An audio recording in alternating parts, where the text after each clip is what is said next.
اعوذ باللہ من الشیطان الرجیم بسم اللہ الرحمن الرحیم وانذر الناس یوم یأتیہم العذاب فیقول الذین ظلموا ربنا اخرنا الى اجل قریب نجب دعوتک ونتبع الرسل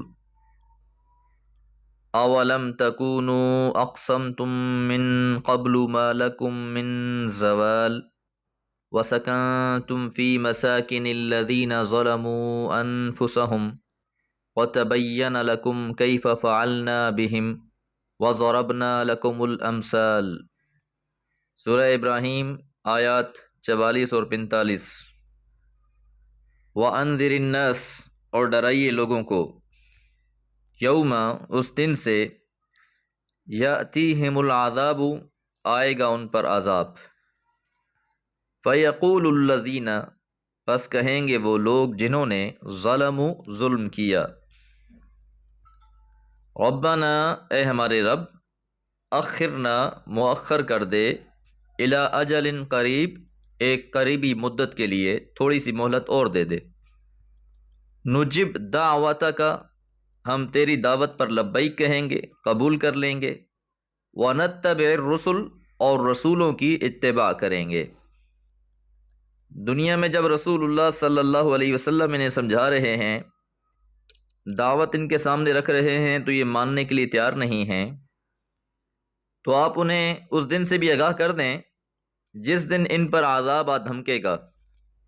اور یہ اپنی جانوں پر ظلم ڈھانے والے لوگ اس وقت فریاد کریں گے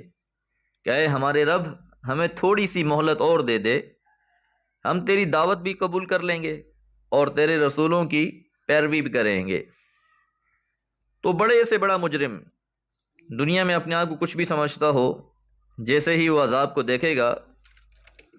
تو اب اللہ سے التجائیں شروع کر دے گا،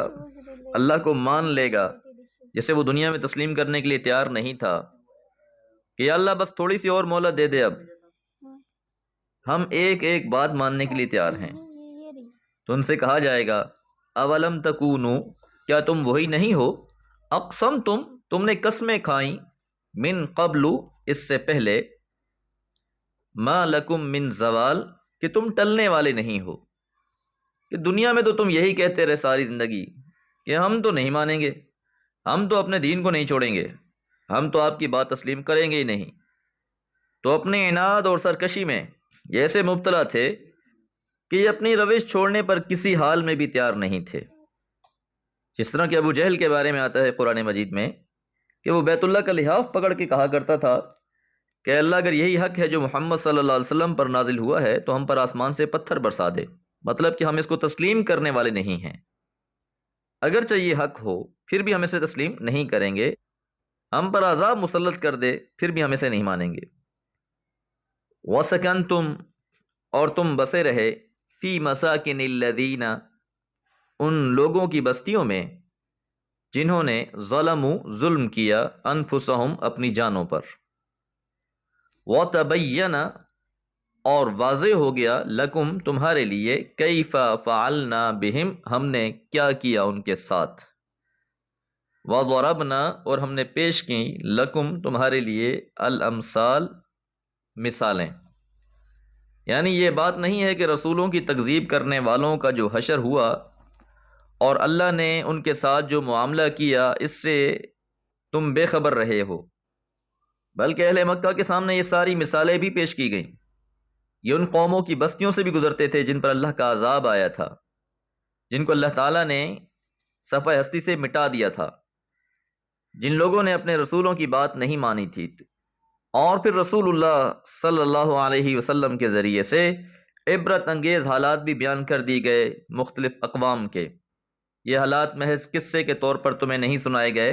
بلکہ ان کے سنانے سے تم کو مقصود یہ بتانا تھا کہ یہی حشر تمہارا بھی ہونا ہے اگر تم نے رسول کی تکذیب کی، اس کی بات نہ